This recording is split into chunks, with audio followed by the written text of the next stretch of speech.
अरे आग लगे, ये भी कोई जिंदगी है। सुबह से चिल्लम चिल्ली पुकार सुन के मैं तो तंग आ गई हूँ। अरे वो भी क्या दिन थे जब मैं गांव में रहा करती थी। पहले बड़ी सुखी थी मैं। पहले मेरी जिंदगी क्या थी और अब क्या हो गई है। शहर में तो लोग भेड़ बकरी की तरह जीते हैं। जीने का असली मजा तो गांव में है। क्यों, क्या हुआ माँ जी? आज गांव की बहुत याद आ रही है आपको? अरे हाँ बहू, शहर का जीना भी कोई जीना है। लोगों की आधी जिंदगी तो सड़कों के ट्रैफिक में निकल जाती है और यहाँ रखा ही क्या है। एक बात कहूँ, दिल्ली शहर अब पहले जैसा नहीं रहा। क्या माँ, जब देखो गांव के गुणगान गाती रहती हो। ठीक है, इस बार ना बच्चों के कॉलेज की छुट्टियों में हम सब गांव चलेंगे, ठीक है? हाँ, ये ठीक है। फिर कुछ दिनों के बाद सारा परिवार अपने गांव चला जाता है। अरे वाह, कितनी ताजी और साफ हवा है, कितनी शांति है यहाँ। चल बहू, अब बढ़िया सा खाना बना दे, मजे से आंगन में बैठ के खाएंगे। सुशीला गांव का माहौल देख बड़ी खुश होती है। 2 दिन के बाद गांव की कुछ औरतें सुशीला के घर आती हैं। बड़े दिनों के बाद गांव आई है सुशीला।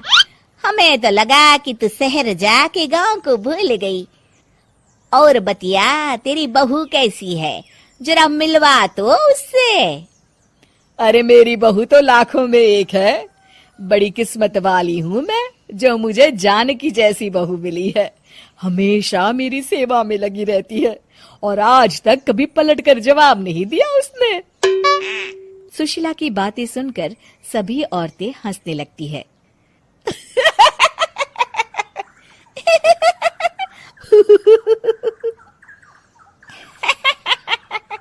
अरे कुछ भी बोले जा रही है। तबीयत तो ठीक है? तेरी बहू चांद से आई है क्या?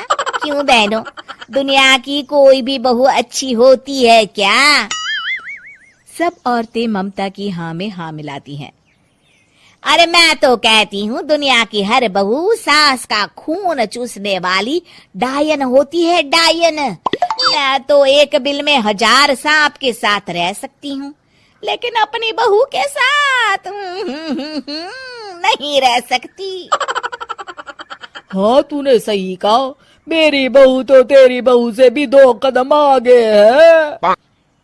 सब औरतों की बातें सुनकर ममता मन ही मन बड़बड़ाती है। अरे ये गांव सुधर गया, लेकिन औरतें नहीं सुधरी। अगर थोड़ी देर और इनकी बेवकूफी भरी बातें सुनूंगी तो मैं सच में पागल हो जाऊंगी। फिर सुशीला उन औरतों को घर से दफा कर देती है और राहत की सांस लेती है। अरे बहू, जरा बाम लाके मेरे सर पर तो लगा दे। उन औरतों की फालतू बातें सुनकर मेरा सर चकरा गया है।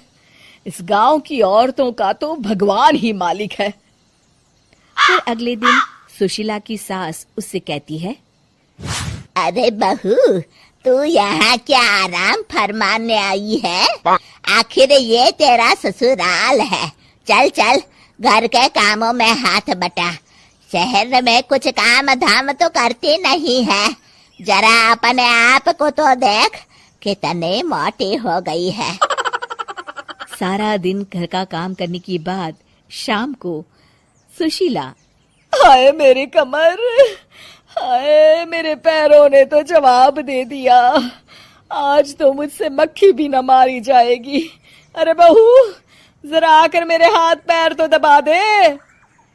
जी माँ जी, अभी आती हूँ। तभी सुशीला की सास जानकी को रोकते हुए कहती है, अरे रुक जा बहू, एक दिन काम करके इसको इसकी नानी याद आ गई। हम लोग तो रोज इतना काम करते हैं, कोई जरूरत नहीं इसके हाथ पैर दबाने की। सुबह तक सब ठीक हो जाएगा। सुशीला अपनी सास की बातें सुनकर हैरान रह जाती है। इस तरह धीरे धीरे गांव आने के बाद सुशीला की परेशानी शुरू हो जाती है। फिर एक दिन, अरे आज तो मैं कपिल शर्मा देखूंगी क्योंकि आज संडे है। सुशीला जैसे ही टीवी ऑन करती है तभी बिजली कट जाती है। अरे सत्यानाश, इस बिजली को भी अभी जाना था। इतने दिनों से मैं टीवी सीरियल देख नहीं पाई। हमारा देश इतनी तरक्की कर रहा है, अरे पता नहीं ये गांव कब सुधरेगा। अरे अब तो 2 दिनों के लिए बिजली को भूल जा, ये तो यहाँ रोज की बात है। अब इस अंधेरे में रहने की आदत डाल ले। हाँ। हे भगवान, अब क्या होगा? ऊपर से इन मच्छरों ने जीना हराम कर रखा है। दूसरी तरफ घर के काम कर करके और बिना किसी सुविधा के सुशीला तंग आ जाती है और उसे शहरी जीवन याद आने लगता है। क्यों माँ, मजा आ रहा है ना? अरे आपने ऐसी सूरत क्यों बना रखी है? मुस्कुराइए, अब हम गांव में हैं। मोहन के साथ जानकी भी अपनी सास की खिंचाई करती है। हाँ हाँ माँ जी, आप ही तो यहाँ की बड़ी तारीफ कर रही थी। फिर अभी तो कुछ ही दिन बीते हैं, वैसे भी अब तो आप यहीं रहने वाली हैं ना? अरे नहीं नहीं बहू, मैं एक दिन और यहाँ रुकी तो मर जाऊंगी। मुझे शहर ले चलो। क्या दिन थे, कितनी सुखी थी मैं वहां। ठीक है माँ, हम कल ही वापस शहर चले जाएंगे। इस तरह सुशीला शहर आ जाती है और फिर कभी दोबारा गांव जाने की जिद नहीं करती।